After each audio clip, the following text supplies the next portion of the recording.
kelas 080180 Prodi Bimbingan dan Konseling Pendidikan Islam. Di sini saya akan melakukan sesi konseling yaitu dengan teknik asertif dengan Ibu dosen Ibu Mega Arya Monika MPD dengan mata kuliah Praktikum Teknik-Teknik Konseling.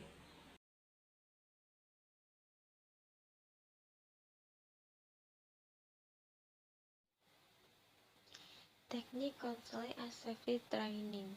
Teknik Assertive Training yaitu latihan ketegasan.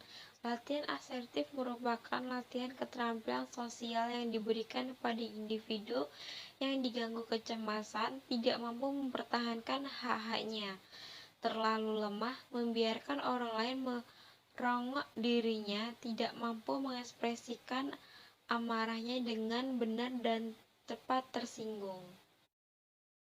Asertif adalah suatu pernyataan tentang perasaan, keinginan, dan kebutuhan pribadi, kemudian menunjukkan kepada orang lain dengan penuh percaya diri.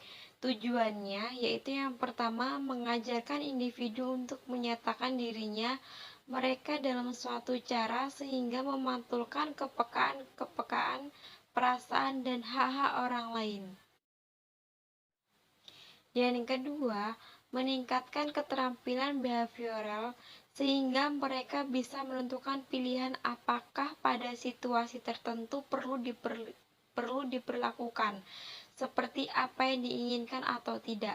Dan yang ketiga, mengajarkan pada individu untuk mengungkapkan dirinya dengan cara sedemikian rupa sehingga refleksi kepekaannya terhadap perasaan dan hak orang lain. Yang keempat, meningkatkan kemampuan individu untuk menyatakan dan mengekspresikan dirinya dengan enak dalam berbagai situasi sosial. Dan yang kelima, menghindari kesalahan pahaman dari pihak lawan komunikasi. Manfaatnya yaitu yang pertama, melatih individu yang tidak dapat menyatakan kemarahannya dan kejengkelannya. Dan yang kedua, melatih individu yang mempunyai kesulitan untuk berkata tidak dan yang membiarkan orang lain memanfaatkannya. Dan yang ketiga, melatih individu yang mereka bahwa dirinya tidak memiliki hak untuk menyatakan pikiran, kepercayaan, dan perasaan-perasaannya. Yang keempat, melatih individu yang sulit mengungkapkan rasa kasihan dan respon-respon positif yang lain. Dan yang kelima, meningkatkan penghargaan terhadap diri sendiri. Dan yang keenam, membantu untuk mendapatkan perhatian dari orang lain. Yang ketujuh, meningkatkan kemampuan dalam mengambil keputusan. Prosedur yaitu yang pertama, menentukan kesulitan konseling dalam bersikap asertif. Dan yang kedua, mengidentifikasi perilaku yang diinginkan oleh klien dan harapan-harapannya. Dan yang ketiga, menentukan perilaku akhir yang diperlukan dan yang tidak diperlukan. Yang keempat yaitu membantu klien untuk membedakan perilaku yang dibutuhkan dan yang tidak dibutuhkan dalam rangka menyelesaikan masalahnya.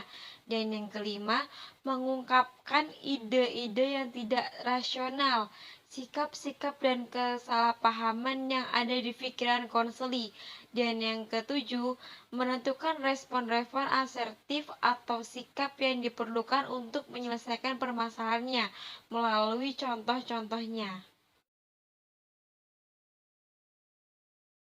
Ada 4 kategori yang dikelompokkan dalam perilaku asertif. Yang pertama, kemampuan untuk berinteraksi dengan memulai percakapan, menyambung dan menghentikan percakapan. Dan yang kedua, berani berkata tidak. Dan yang ketiga, mengajukan suatu pertanyaan dan keinginan. Dan yang keempat, mengekspresikan perasaan suka dan tidak suka. Tujuan dari pelatihan asertif ini yaitu untuk mengoreksi perilaku yang tidak layak dengan mengubah respon-respon atau emosional. dan mengeliminasi pemikiran irasional. Dan ada tujuannya yaitu yang pertama, mengembangkan ekspresi perasaan baik yang positif maupun yang negatif. Dan yang kedua, mengekspresikan perasaan-perasaan kontradiktif. Dan yang ketiga, mengembangkan perilaku atas dasar perasaan sendiri. Ada 4 kemampuan interpersonal. Pertama yaitu menyatakan tidak, dan yang kedua membuat permintaan, dan yang ketiga mengekspresikan perasaan baik positif maupun negatif, dan yang keempat membuka dan mengakhiri percakapan. Assalamualaikum Riz. Waalaikumsalam Mbak Repi. Mari silakan masuk Mbak. Mbak Repi gimana kabarnya? Alhamdulillah kabar saya baik. Tapi gini, saya ini lagi ada sedikit masalah, Riz. Masalah dalam hal apa ya Mbak?